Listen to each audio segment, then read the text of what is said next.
Ok, donc je vais vous parler du projet sur lequel nous travaillons. Nous sommes une équipe. En fait, vous avez les noms des personnes. Là, j'y reviendrai sur la nécessité de travailler en équipe et d'avoir une représentativité des différentes compétences sur ce type de projet.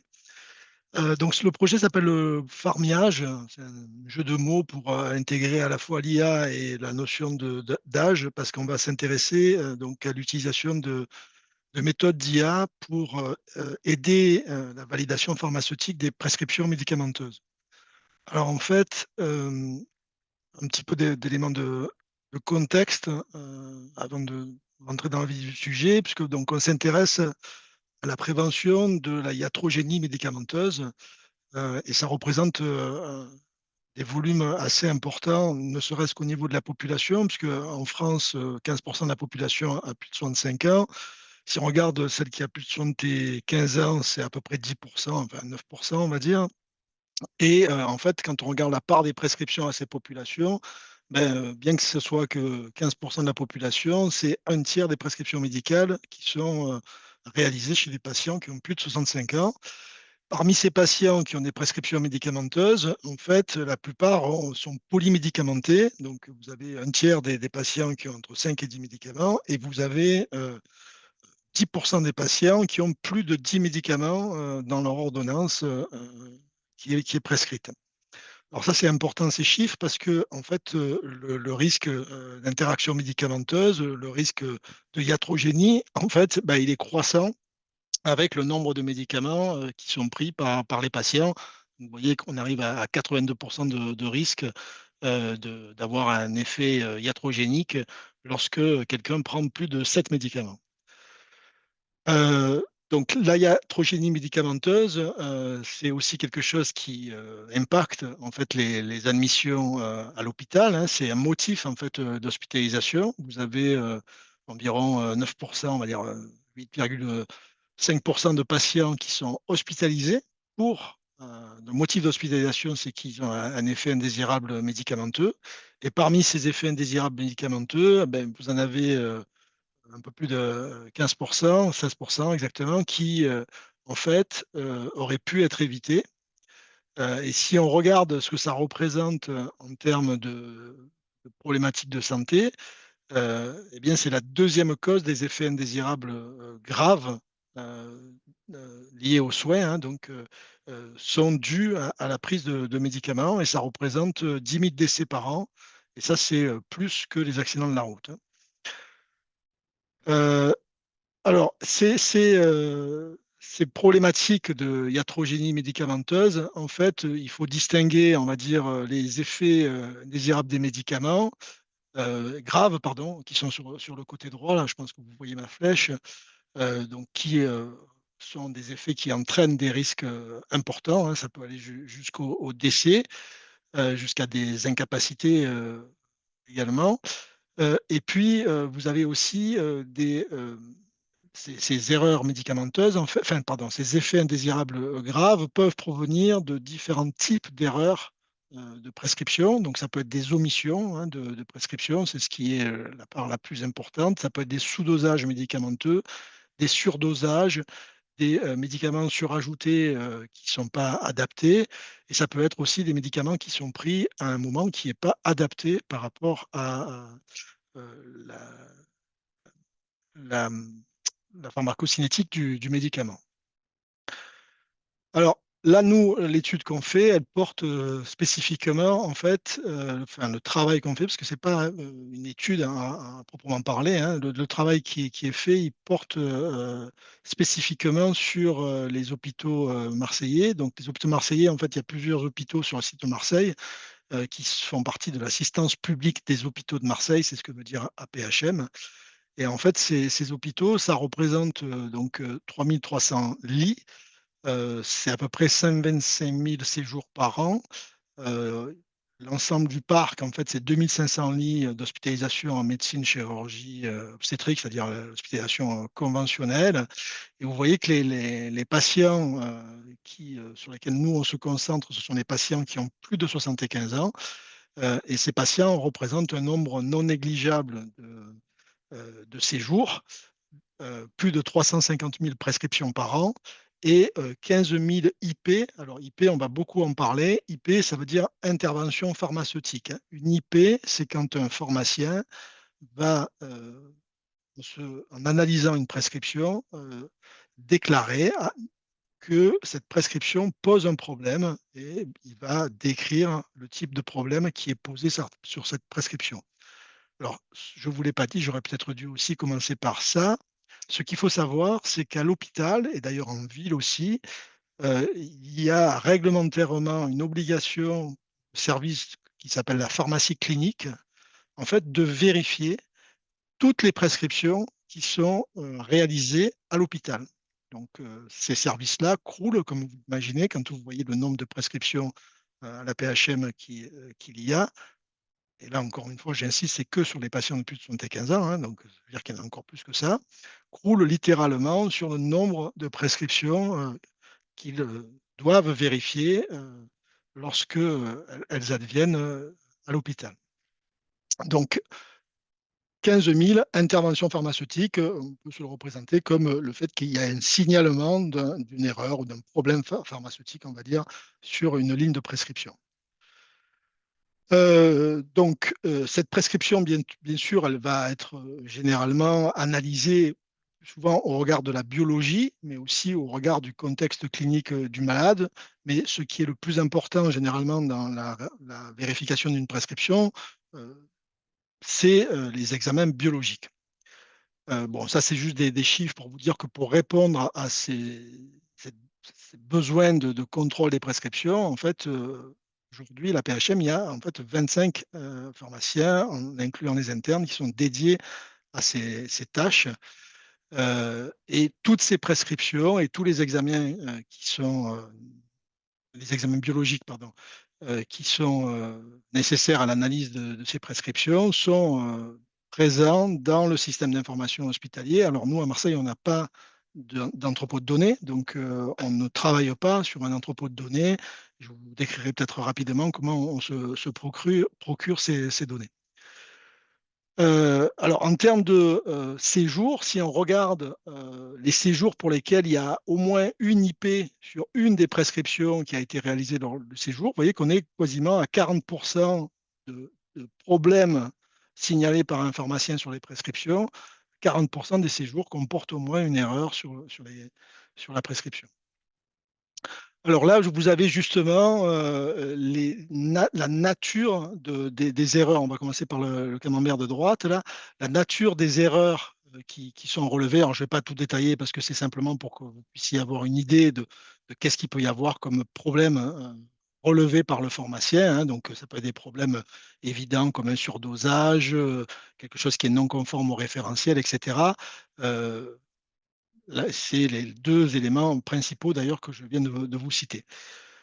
Si on regarde maintenant en fait les problèmes, la répartition des erreurs qui sont signalées par les pharmaciens, donc je vous ai dit il y a quasiment 40% d'erreurs par séjour, 40% de séjours en erreur, excusez-moi, et vous voyez que la plupart des erreurs sont des erreurs qui sont euh, repérables en regardant simplement la ligne de prescription de façon individuelle, sans forcément regarder une autre ligne de prescription, hein. C'est-à-dire que en analysant une ligne de prescription, il n'y a pas besoin d'aller voir s'il y a une deuxième ou une troisième prescription. Déjà sur cette ligne, il y a par exemple un surdosage, il y a par exemple un sous-dosage. Voilà. Ce type d'erreur-là peut être détecté sans avoir besoin de parcourir, on va dire, toute l'ordonnance.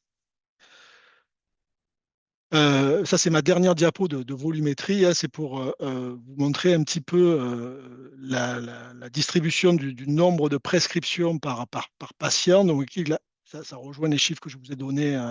Donc là, c'est une échelle log 10, hein. Donc ici, ça représente en fait entre 9 et 30 prescriptions. Vous avez la majorité des patients qui sont, enfin 50% des patients qui sont dans cette fourchette-là. Et nous, on a travaillé, les premiers résultats que je vais vous montrer, on a travaillé sur les données de 2021. 2021, ça représente 57 000 séjours, 20 000 patients, 450 000 lignes de prescription et un certain nombre d'erreurs, donc 20 000 erreurs signalées par les pharmaciens. Et ça représente aussi, bien sûr, des prescriptions qui concernent différents médicaments, ce qu'on appelle les substances actives, et qui sont données via différentes voies. Ça peut être, par exemple, transdermique, orale, intramusculaire, c'est ça, hein, ce qu'on appelle les voies. Et ces éléments, ces informations sont disponibles, en fait, via des formats qui ne sont pas tout à fait standardisés. Alors, c'est pour ça que j'ai mis un petit smiley avec une bouche tordue. C'est que certes, on a certaines informations qui obéissent à un standard qui s'appelle PN13, mais déjà le standard que nous, on utilise à la PHM, il est obsolète, hein, c'est-à-dire qu'il n'a pas été mis à jour avec la mise à jour de ce standard-là. Et puis en plus, c'est un standard franco-français. C'est-à-dire que si vous voulez compter sur des outils pour réutiliser le format des données, eh bien, il y en aura beaucoup moins puisque ce n'est pas un standard international. Et puis, tout ce qui concerne la biologie a subi une évolution à la PHM. Et avant, on va dire la mi-2022, tout ce qui était résultat de biologie n'est absolument pas standardisé. Donc, il faut des connaissances expertes, en fait, du système d'information, de l'historique de l'achat concret, hein, et de la configuration des machines qui permettent de faire les examens biologiques pour être capable de savoir, parmi les informations auxquelles on peut accéder, quelles sont celles qui ont attrait, par exemple, à l'hémoglobine, à la formule numération, etc. Ça, c'est peu important. C'est juste pour vous montrer le gap. Alors, il n'est pas très important entre le nombre de prescriptions, hein, en bleu. Bon, ici, vous l'avez pour chaque jour, mais peu importe, hein, et le nombre de prescriptions qui sont, on va dire, vérifiées, validées par les pharmaciens. Donc, vous voyez qu'ils font quand même un travail énorme, mais il y a quand même certaines prescriptions mais qu'ils n'ont pas le temps de vérifier. Donc, l'objectif, en fait, de ce projet, maintenant que vous avez le contexte, en fait, c'est d'aider le pharmacien, alors cette fois en temps réel, en fait, hein, à détecter des erreurs médicamenteuses euh, pour lui faciliter la tâche de validation des prescriptions qu'il est censé réaliser de manière exhaustive sur toutes les prescriptions. Alors, nous, on va s'intéresser, comme je vous l'ai dit, que aux patients de plus de 75 ans. On va s'intéresser donc à plutôt essayer de prioriser en fait, hein, l'analyse pharmaceutique. Notre objectif, c'est pas de remplacer le pharmacien par une analyse automatique, on va dire, c'est de lui proposer une interface dans laquelle on va d'abord lui présenter les prescriptions qui vont, d'après le système, sont susceptibles de présenter des erreurs. En fait, hein. Et pour aller un peu plus loin, plutôt que de lui présenter chaque prescription individuellement, l'intérêt, ce serait plutôt de lui présenter le séjour du patient avec l'ensemble des prescriptions qu'il a eues pour qu'il puisse analyser ce séjour lorsqu'il y a une nouvelle prescription. Donc, quand je dis ce séjour, c'est les éléments dans ce séjour qui sont utiles pour lui à la détermination d'une erreur médicamenteuse ou pas. Alors, ça, c'est l'équipe projet, justement, c'est là où je vais revenir. Je ne vais pas vous donner les noms de chaque partenaire, mais c'est surtout pour insister sur le fait que ben, c'est un projet dans lequel il y a à la fois des partenaires cliniques, et je vous disais, c'est indispensable d'avoir des éléments biologiques, d'avoir des éléments cliniques, d'avoir des éléments pharmacologiques. Il y a une grosse partie de gestion des données, surtout dans notre cas. Julien l'a très bien dit, hein, je ne sais pas si vous avez compris aussi le message, mais c'est que finalement la possibilité d'avoir les entrepôts de données, finalement le travail préparatoire des données, il est quand même un petit peu réalisé par les entrepôts de données, ne serait-ce que parce qu'ils sont mis dans un certain format, il y a une certaine standardisation, etc. Ce qui n'est absolument pas le cas chez nous. Donc on doit travailler sur des données brutes, hein, en fait directement sorties des systèmes de production qui servent aux médecins à prescrire tous les jours. Et puis, il y a besoin d'avoir des expertises euh, poussées sur la manière de développer, bien entendu, ces algorithmes d'IA, dont je vais vous donner quelques premiers prémices sur lesquels on a travaillé. Alors là, vous avez un exemple, en fait, pour essayer d'illustrer la problématique, hein. Imaginons que vous avez un patient de 81 ans qui pèse 55 kilos. En fait, ce que je voulais illustrer dans cette diapositive, c'est que ce qu'on va chercher à déterminer, c'est qu'est-ce qu'il prend comme médicament pour pouvoir déterminer si parmi ces médicaments, il y en a un qui peut poser problème. Et vous voyez qu'ils peuvent poser problème, euh, certes individuellement, hein, il peut y en avoir un qui est surdosé, etc., mais ils peuvent aussi poser problème parce qu'il y en a deux, par exemple, c'est le cas ici, qui sont prescrits concomitamment et qui vont en fait entraîner un surdosage.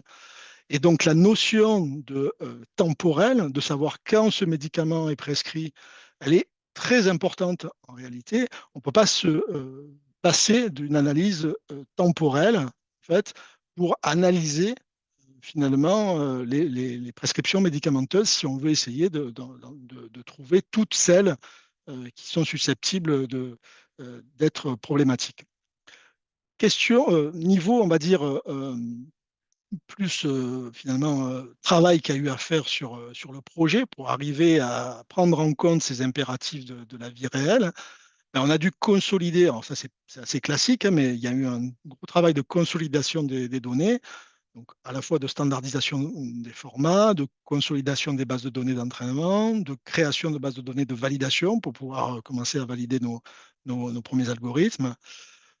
Ensuite, bien sûr, il y a tout ce qui est mise en place de l'algorithme de classification. Donc, je vous en dirai quelques mots. Et pour l'instant, c'est un projet qui a débuté il y a un an. On en est à une phase dans laquelle on s'intéresse pour l'instant que à la problématique de mono-prescription. On va analyser ligne par ligne sans regarder la ligne de prescription éventuellement concomitante. Donc, on sait que c'est déjà un défaut, hein, mais l'idée, c'est d'aller vers des modèles qui peuvent gérer ça. Et puis, bien sûr, il y a, en fait, ce qui est important dans la vraie vie, c'est la mise en production. Parce que c'est bien de faire une étude et de montrer qu'on a des beaux résultats sur un algorithme, mais l'idée, c'est de dire, ben, il faut aussi maintenant aider les pharmaciens et faire en sorte de leur proposer une interface utilisateur, des alertes en temps réel qui font que ben, dans la vraie vie, ils vont vraiment avoir un outil qui va leur permettre de prioriser les prescriptions à vérifier. Donc, on a fait quelques analyses exploratoires. Donc, ça, je vais passer rapidement parce que ben, on est confronté, bien sûr, à des choses classiques sur les données de vie réelle, hein. Donc, on a des données outliers, donc des données dont les valeurs sont hors des bornes attendues.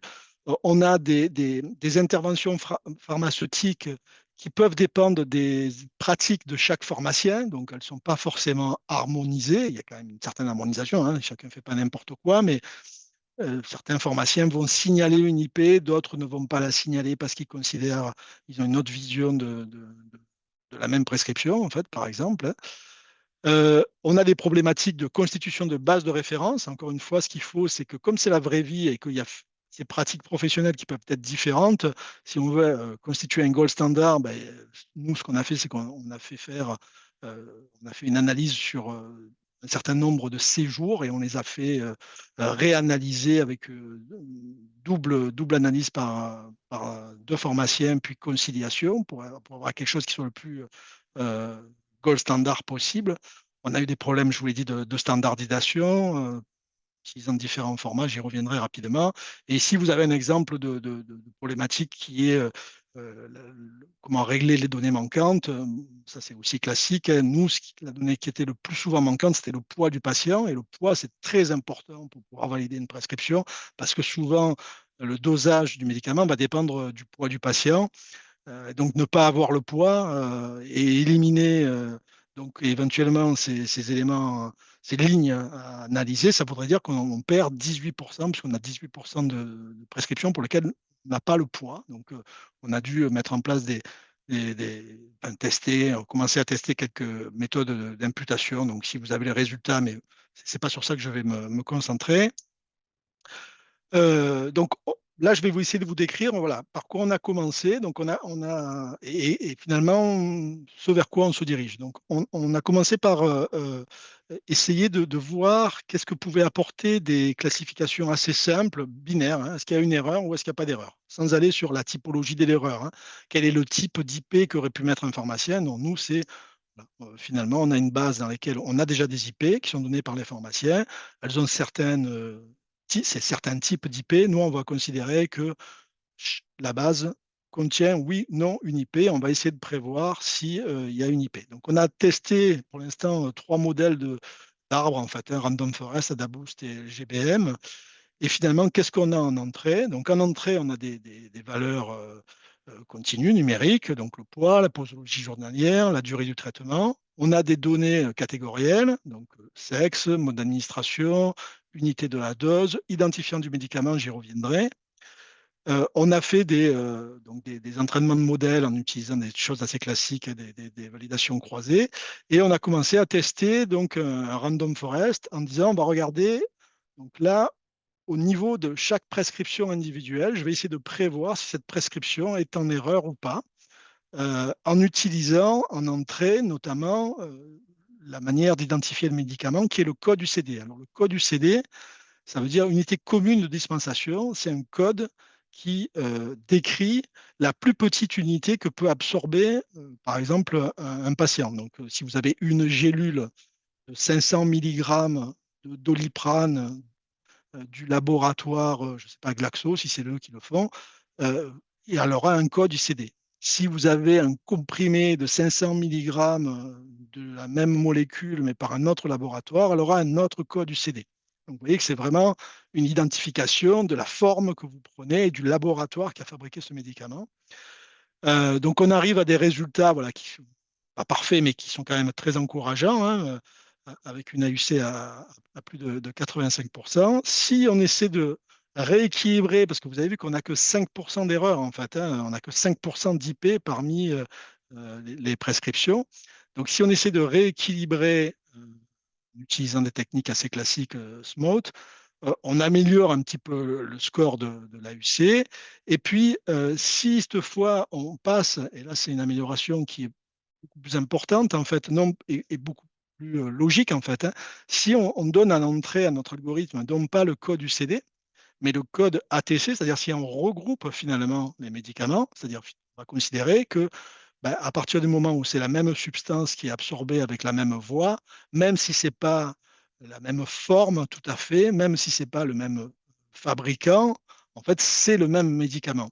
Et donc, en regroupant, alors grâce à un référentiel qui s'appelle le RUIM, on a la possibilité de passer un code UCD qui est spécifique à une spécialité, donc à un laboratoire qui fabrique un médicament particulier, à donc la classification ATC, qui en plus a l'avantage d'être une classification internationale. Donc, l'algorithme pourra être utilisé en dehors de la France, parce que le code UCD, c'est franco-français aussi.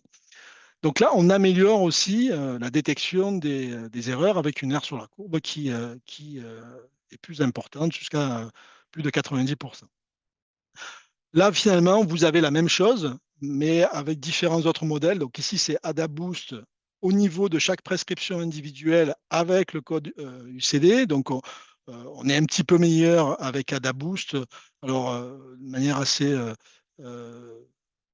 non surprenante, ici, vous voyez que, enfin, si, plutôt surprenante, excusez-moi, si on fait un rééquilibrage, en fait, on a un score qui est moins bon en termes d'AUC que si on ne fait pas de rééquilibrage. Donc ça, c'est pour l'instant, c'est les travaux qui sont en cours par les étudiants de master que je vous ai présentés dans le petit diagramme tout à l'heure. Mais c'est des résultats qui sont quand même assez robustes, mais pour lesquels on est en train bien entendu, de commencer à envisager d'autres types d'exploration. Ici, vous avez un autre algorithme, LGBM. Donc là, je ne vous ai mentionné que le niveau prescription avec le code UCD. Et là aussi, on a des scores qui sont quand même, en termes d'AUC, assez satisfaisants, on va dire. Bien qu'on sait très bien que, vu qu'il y a un déséquilibre de classe, hein, ce n'est pas forcément qu'on va avoir un taux de rappel qui va être optimal. Alors ici, c'est vraiment notre objectif, on va dire, principal. C'est plutôt que de prévoir chacune des prescriptions. Nous, ce qu'on voudrait, c'est dire aux pharmaciens, alors, jette un coup d'œil sur ce séjour. Il y a probablement une erreur dans les prescriptions qui ont été réalisées lors de séjour. Donc, ce qu'on a fait, c'est qu'on a regroupé les prescriptions au niveau du séjour. C'est-à-dire, on a considéré qu'à partir du moment où il y avait une erreur sur une prescription lors du séjour, le séjour était en erreur, si vous voulez.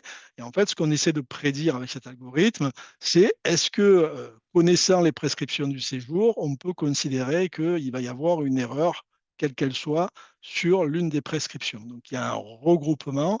Donc, ici, avec Random Forest, voilà, je ne vais pas détailler les chiffres. Le but, c'est pas de vous montrer ces résultats, mais la démarche, on va dire plutôt. Donc, on a essayé avec Random Forest. On a essayé que AdaBoost, c'est un petit peu meilleur, avec ou sans rééquilibrage, toujours la même histoire. Et ici, en fait, le meilleur modèle qu'on ait pour l'instant, et c'est assez cohérent avec des publications récentes dont j'ai oublié de vous mettre la référence d'une équipe de Strasbourg qui a également fait à peu près un travail similaire, qui trouvait également que LGBM était le meilleur modèle pour faire ce type de prédiction. On arrive à des AUC qui sont autour de 90%. Ici, voilà, vous avez un comparatif, on va dire, des trois modèles que je vous ai représentés, que je vous ai présentés avec GBM, qui est celui qui semble être à ce jour, parmi ceux qu'on a testés, hein, il en reste d'autres encore à tester, celui qui est le plus on va dire, encourageant. Alors, en fait, ça, encore une presse, c'est presque un travail préliminaire. Là où on veut en arriver, hein, c'est d'intégrer les résultats de biologie, parce que pour l'instant, là, c'est uniquement de la prédiction en utilisant uniquement les informations de prescription. Là, on vient de disposer des données de biologie. On les a sur 3 années, comme on a aussi des données de prescription sur 3 années. Ça représente 5 millions d'examens biologiques, sachant qu'on a sélectionné uniquement 60 types d'examens. Il y a bien d'autres types d'examens qui peuvent être faits. Nous, on s'est concentré sur 60 types d'examens biologiques. Et surtout, on sait très bien qu'avec ces méthodes d'arbres que je vous ai présentées, on est incapable d'analyser et de prendre en compte en fait la temporalité, les séquences de prescription qu'il peut y avoir lors d'un séjour. Donc, ce qu'on envisage, c'est un des étudiants est en train de monter une architecture LSTM. L'idée, c'est de gérer cette temporalité en mettant en place, grâce au LSTM, des mécanismes d'attention. Alors, probablement qu'on va faire des états cachés qui seront capables d'avoir de l'attention à la fois en rétro et en prospectif, on va dire, hein, bidirectionnel, des couches bidirectionnelles de LSTM. Et sur le plan technique, en fait, le travail qui est en train de se faire, c'est de normaliser encore plus les flux que ce que l'on a normalisé aujourd'hui, parce qu'aujourd'hui, on peut considérer qu'on a normalisé les bases de données qui nous permettent de faire ces analyses. Mais si on veut mettre une maquette en place pour montrer, faire la preuve de concept que c'est intéressant d'avoir ces systèmes temps réel, il ne faudra pas travailler sur des bases de données, il faudra travailler sur des flux d'informations. Alors, des flux d'informations, vous pouvez vous le représenter comme des échanges de fichiers en temps réel qui arrivent à chaque fois qu'il y a une prescription. Et donc, ça implique de travailler sur ces flux de fichiers, donc qui sont dans un format malheureusement obsolète français chez nous, qu'il faut arriver à mettre dans un format alors, qui s'appelle FHIR, qui est aujourd'hui finalement un format standard pour euh, quelque part stocker ou interopérer avec des informations en temps réel.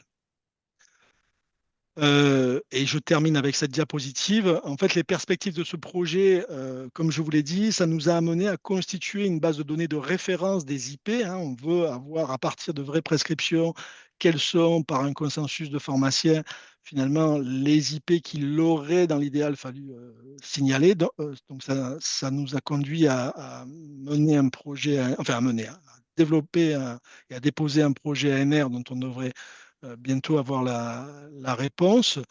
L'idée, c'est de mettre à disposition de la communauté, en fait, des chercheurs, une base de données de prescription validée par des pharmaciens et qui soit plus étendue que celle sur laquelle on a travaillé. Et aussi, l'idée, c'est de travailler peut-être en concertation avec les éditeurs logiciels, hein, parce qu'il y a plusieurs éditeurs logiciels qui sont montrés intéressés par cette démarche, parce qu'il faut savoir qu'aujourd'hui, la plupart des outils qui sont là pour faire de l'aide à la prescription, ils sont basés sur des règles. Les règles métiers qui sont implémentées dans les systèmes, elles sont très compliquées à maintenir, elles peuvent avoir des, des alertes non désirées, elles ne prennent pas en compte des pratiques locales, etc. Donc ça pourrait être quelque chose qui soit, on va dire, complémentaire avec les systèmes de règles. Voilà, et je conclus Pour là-dessus. conclure. Voilà, je conclus là-dessus. Mais je vous l'ai déjà dit, hein, ce qu'on a expérimenté dans ce projet, je veux dire les deux éléments en gras, c'est voilà, la difficulté de la réutilisation des données en temps réel, surtout dans notre cas, dans lequel elles sont vraiment issues directement du soin sans être passées par un entrepôt, etc.